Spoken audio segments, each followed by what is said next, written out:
एक विचारायचं होतं. विधानसभेत सुद्धा तुमच्या चर्चा सुरू आहे. नरहरीजीवर म्हणतात की तुमचं काम चांगलं आहे, बदलीचा प्रश्नच नाहीये. सुधीर मुनगंटीवार म्हणाले की तुमच्या नावातला जो टी आहे त्याचा अर्थ टायगर आहे. आणि अर्जुन खोतकर असं म्हणाले की तुमच्या जीवाला काहीतरी धोका आहे, तुम्हाला संरक्षण द्यावेची त्यांची मागणी. तुमचं काही बोलणं झालं सरकारशी? पाटलावर या सर्व गोष्टी तुमच्या संदर्भातले नाही, माझं याच्याबद्दल कुणाशीही काही बोलणं झालं मी तुमच्याकडूनच ऐकतोय. संरक्षणाची गरज तुम्हाला आहे की नाही याची काही तुम्ही मागणी केली? मी नाही अशी मागणी केली. का बरं तुमच्यावर एक अधिवेशन चाललंय? आता हे मी कसं उत्तर देऊ त्याचं? अधिवेशनात काय बोलावं हा त्यांचा प्रिरॉगेटिव्ह आहे, त्याचे मी कसं बोलणार? तुम्ही जे बोलताय त्यांना विचारा, मला विचारून काय ते उत्तर भेटत नाही. माझी काही चर्चा नाही.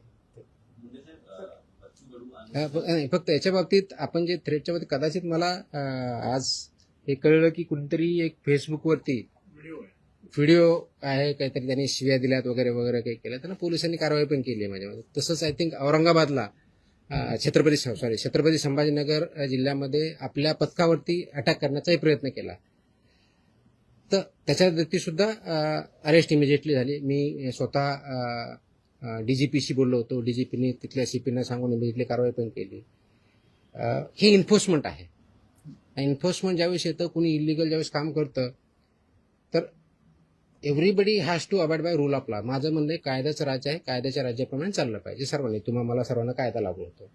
याच्यात कुणी जर त्याच्यात पळवाटा काढण्याचा प्रयत्न करत असेल, माझ्या ज्युरिडिक्शन किंवा माझ्या अधिकाराला कुणी थ्रेट करत असेल, तर law will take its course, will not spare anybody. हे मात्र मी 100% सांगू शकतो. हे मात्र 100% आहे. तर त्याच्यावरती कोणत्या पद्धतीचं कॉम्प्रोमाइज केलं जाणार नाही. आणि म्हणून बघितलंच आहे, मोकोकासारखा सुद्धा कायदा आपण इनोक का केला, तर जर एखादा आयटम 2012ला प्रोहिबिट झाला आणि तो जर भेटत असेल तर it's in a way not correct.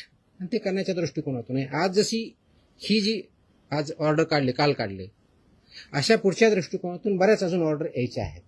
त्याच्यावरती काम चालू आहे आणि त्या प्रत्येक सेक्टर वाईज येतील आणि त्याचा इम्पॅक्ट सोसायटीवरती ॲट लार्ज होणार आहे. आणि ते करण्याच्या दृष्टीनंच आम्ही काम करतोय.